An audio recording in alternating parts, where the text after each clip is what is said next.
Gee, this is more dramatic than an episode of Bondi Rescue. Those kids were most definitely in a fake rip. There seems to be a 20-foot boat coming in. That ain't real. Hi guys, Jacko here.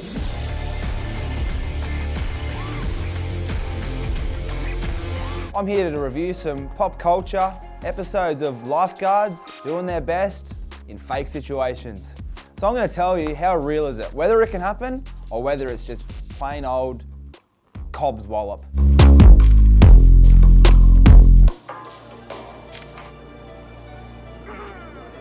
Frisbee Beach, never a good idea. Oh, he's going to run into the water and fetch his frisbee.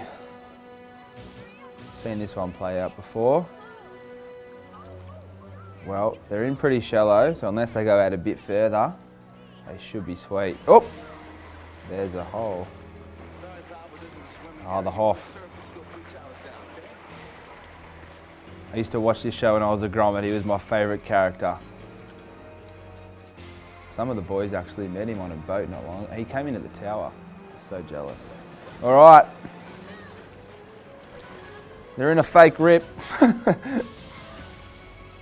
And the Hoff's onto it. Here he comes. We're yet to see how this is played out, but those kids were most definitely in a fake rip.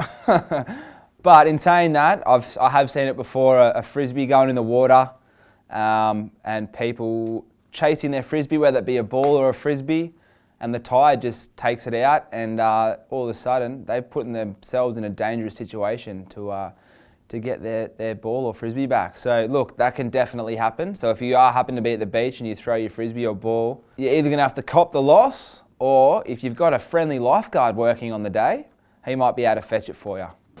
Here he comes.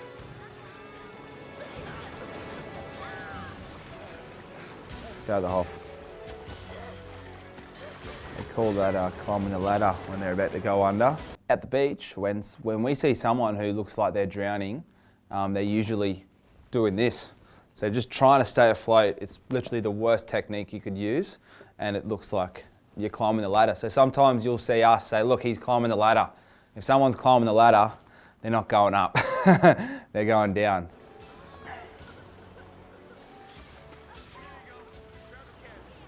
So they actually use, the Americans, I've noticed, they use different tubes to ours, which a tube is like a rescue device.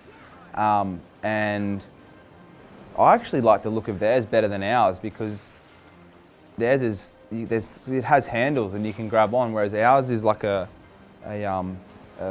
foamy sort of thing where you can wrap around the body. So each to their own. I'd love to give the American floaty a go. Maybe the Hoff can show me how to do it. Although I think he's about 80 now.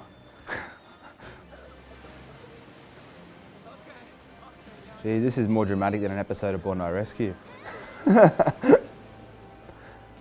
Oh.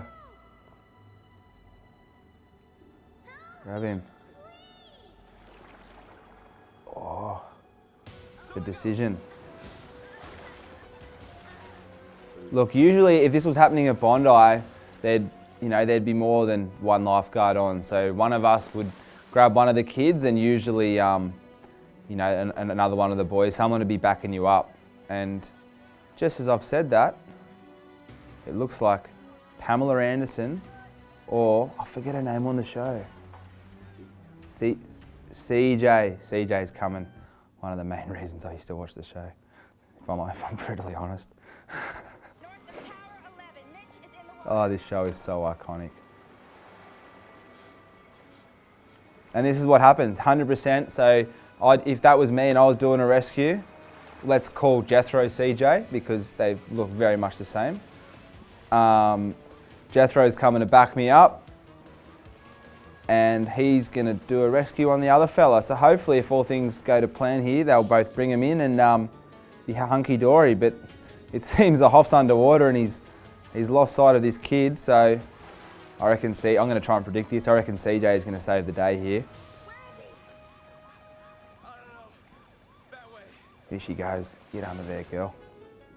So I tell you what, that water that CJ and the Hoff are currently looking for these kids in, the clarity looks unbelievable. Unless they're in a bloody aquarium or a pool, I find it hard to believe you'd ever get water that clear. When we do a rescue, you know, I've lost patients before under the water, and you know, if there's a bit of swell about, you know, you see the whitewash in the waves, like it just, even if the clarity is really clear, you're going to lose it because it's just, there's whitewash everywhere. So you've really got to concentrate on, first of all, not letting them get to that point. You've got to rescue them. And if you do happen to lose them, you are in a bit of trouble because, yeah, it can get pretty hairy.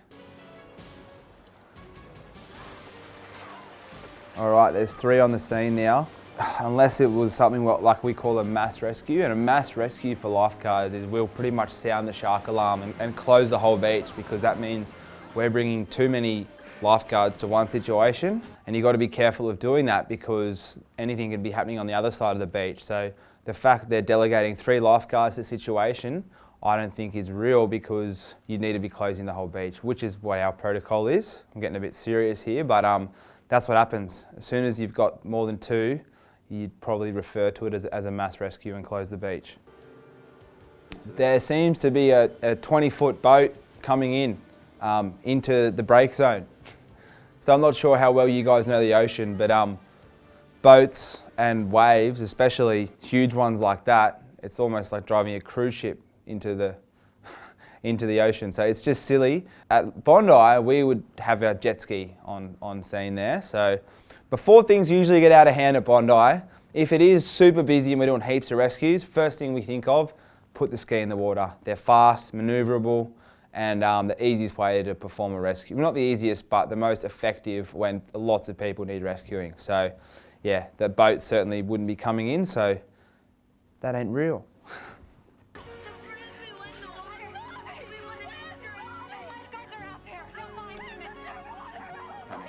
Yeah. Oh God, all right, that's the right move.